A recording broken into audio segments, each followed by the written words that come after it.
Hablar de abusos sexuales y de algún sacerdote que es motivo de escándalo siempre es doloroso, nunca es agradable y no edifica, ¿no? Entonces, no es que me guste hablar de estos temas, sin embargo, el- la iglesia necesita cada vez más de saber manejar estos casos con absoluta justicia, ¿no? Y sabiendo que la verdad nos hace libres, ¿no? Y por si acaso, cuando digo la verdad, no me estoy refiriendo aquí de la verdad pública de la prensa, no es que todos los escándalos en la iglesia tienen que estar publicados al detalle en la prensa, ¿no? Y lo digo porque escucho muchos católicos que dicen la verdad nos hace libres, la verdad nos hace libres, pero no entienden que la verdad es Jesucristo, ¿no? Y que la verdad no se puede convertir en escándalo, pero hay que evitar cuando la falta de verdad sí se convierte en escándalo. Y esto es lamentablemente lo que ha pasado con una de las figuras jesuitas más importantes y conocidas en el mundo. No es muy conocida en América Latina, a pesar de que ha tenido varios viajes, pero es conocido internacionalmente y muchos de ustedes lo reconocerán porque su nombre es el padre Marco Rupnik, jesuita, nacido en lo que hoy es Eslovenia, ¿no? Que alguna vez formó parte de esta nación artificial que se llamaba Yugoslavia, ¿no? Y él se ha convertido en uno de los artistas religiosos, uno de los artistas sacros más importantes que hay, ¿no? Y tiene un centro de espiritualidad y de evangelización del arte en las afueras de Roma, se llama el Centro Aletto, ¿no? Y él ha diseñado lugares muy importantes, ¿no?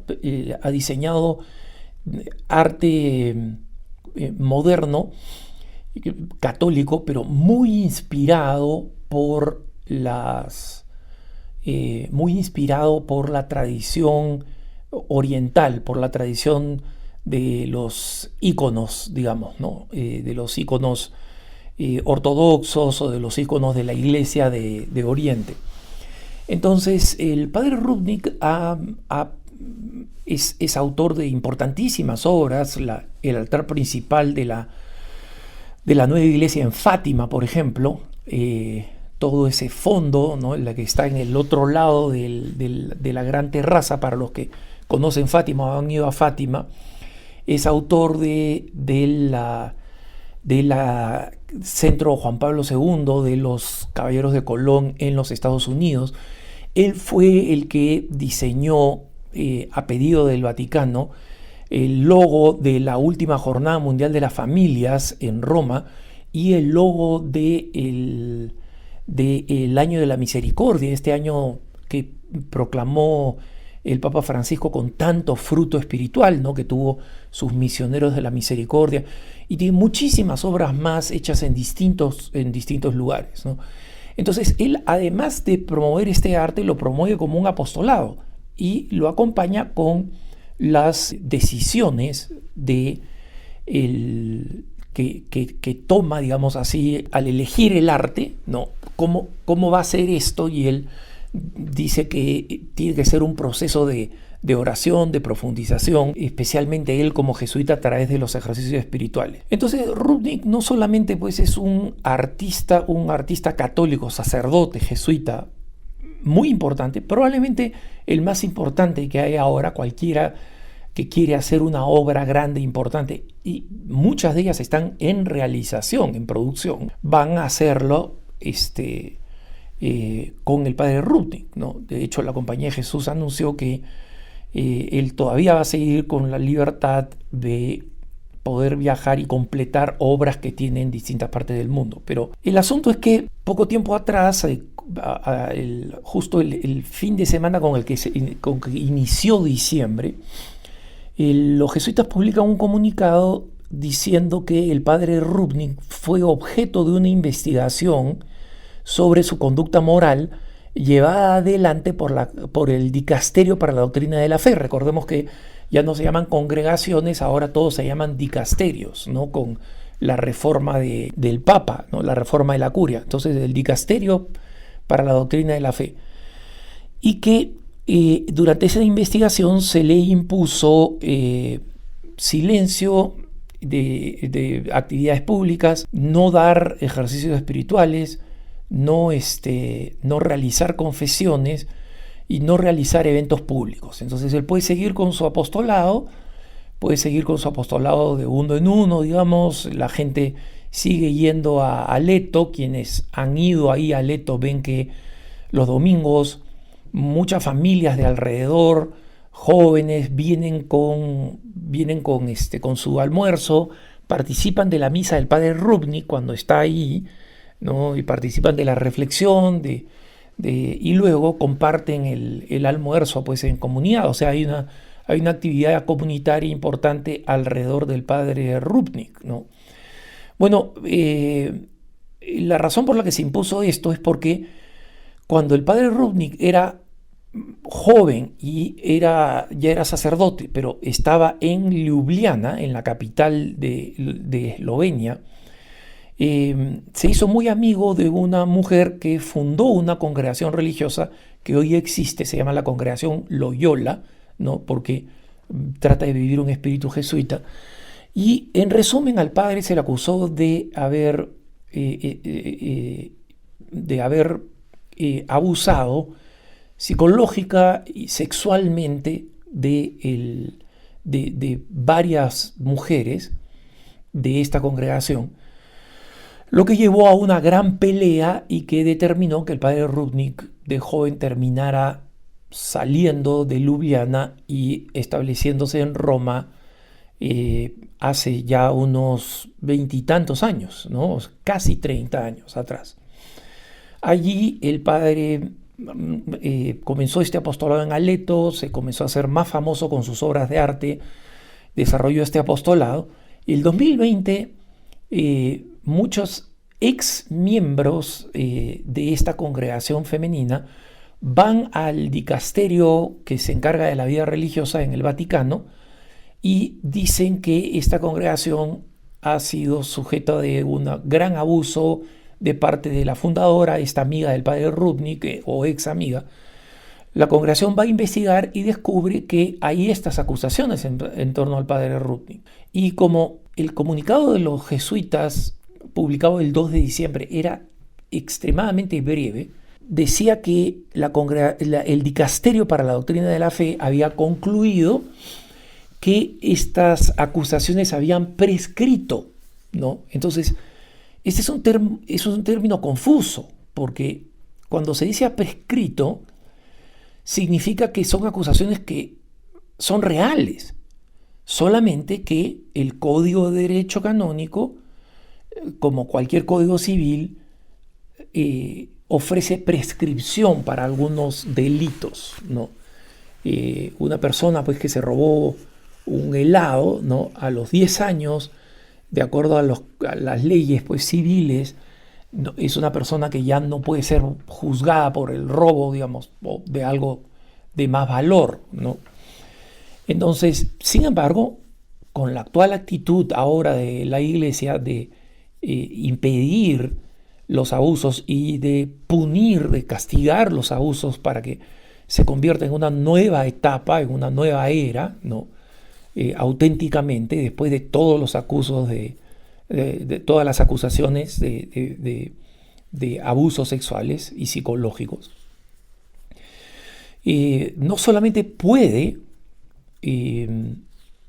declarar que no va a prescribir el crimen y se debe investigar como tal, sino que ha tendido a hacerlo. Últimamente ese ha sido el modo de trabajar, ¿no?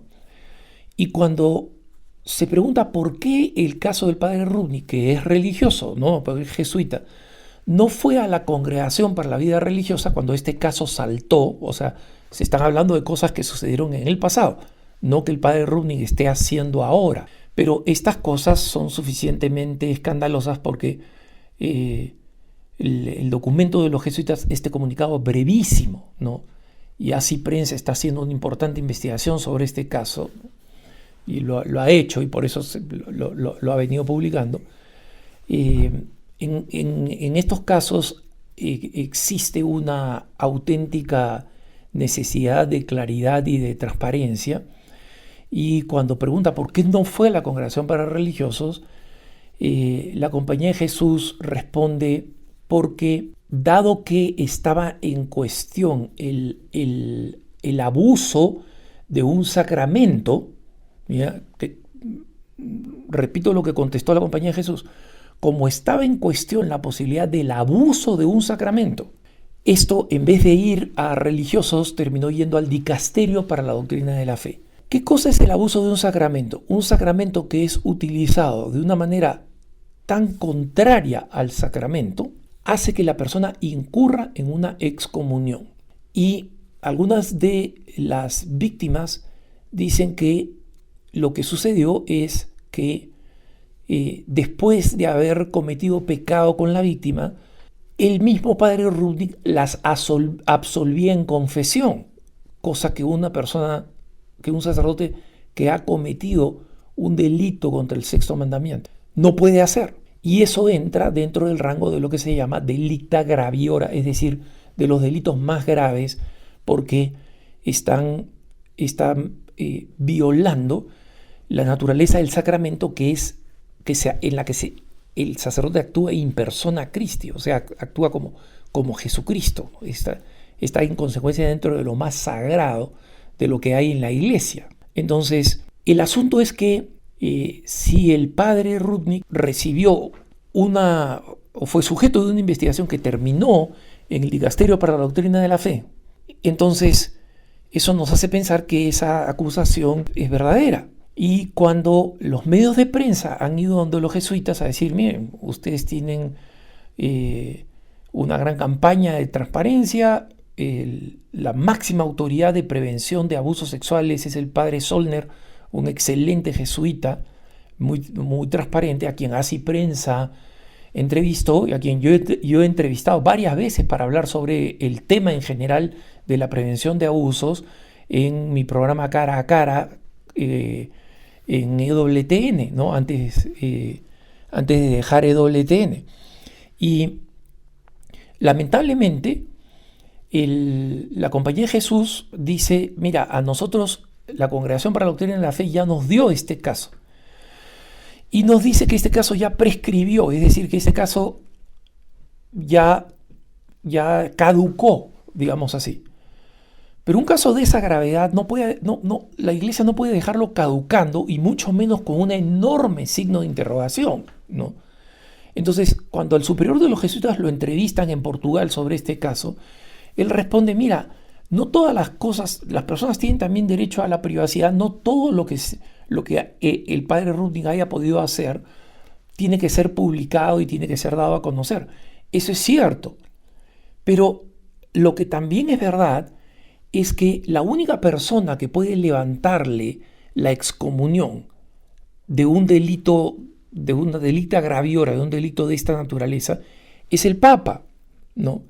O la penitenciaría apostólica del Vaticano con el permiso del Papa. Es decir, sin el permiso del Papa esto no se hace. Entonces, sí, el Papa lo puede haber perdonado, pero como dicen los jesuitas cuando fuimos a preguntarle por qué no está claro este caso y por qué el padre Rudnick supuestamente sigue bajo esta disciplina de no hablar en público, etcétera, etcétera, cuando sus homilías se siguen publicando en YouTube, ¿no? Cuando no puede dar ejercicios espirituales y estaba anunciado para unos ejercicios espirituales en el santuario de Loreto, el santuario más importante mariano de Italia, para personas con inquietudes vocacionales, ¿no? Entonces, yo creo que el padre Rudnick con su arte ha hecho mucho bien, con sus ejercicios espirituales ha hecho mucho bien, pero precisamente para que su apostolado pueda seguir siendo fecundo, la Congregación para la Doctrina de la Fe tiene que aclarar cosas fundamentales por el bien del padre Rudnick y por el bien de la iglesia. No tiene que contar detalles escabrosos ni nada por el estilo, pero decir, sí, hubo este proceso se aclaró de esta manera, porque cuando los jesuitas publican su brevísimo comunicado sobre uno de sus miembros más prestigiosos y conocidos a nivel mundial, no dicen más que los jesuitas, este caso ya ha sido cerrado, pero los jesuitas por una cuestión de prudencia vamos a seguir manteniendo a que el padre Rudnick esté sujeto al superior local, ¿no? al superior de los jesuitas en Italia, al provincial, que verifique pues que se cumplan estas normas que, como digo, hasta el momento en que comparto este punto de vista con ustedes, solamente se ha cancelado los ejercicios espirituales, él ya no los va a dar, ¿no? Pero sus homilías, las homilías de Adviento se siguen haciendo públicas y esa es una forma de participación pública, ¿no? Si yo estoy encerrado en mi casa, pero grabo lo que digo y lo difundo a todo el mundo, no estoy viviendo el espíritu de la norma, que es que no tenga exposición pública, ¿no? Entonces, este es un caso donde el mismo padre Zollner, que es este gran partidario y promotor de la transparencia eclesiástica, ha dicho, nosotros ya no podemos hacer más porque nosotros, los jesuitas, nos dieron un paquete, ¿no? Mira, este caso está resuelto, nos han dado detalles. Lo poco que hemos dicho es lo poco que sabíamos, ¿no?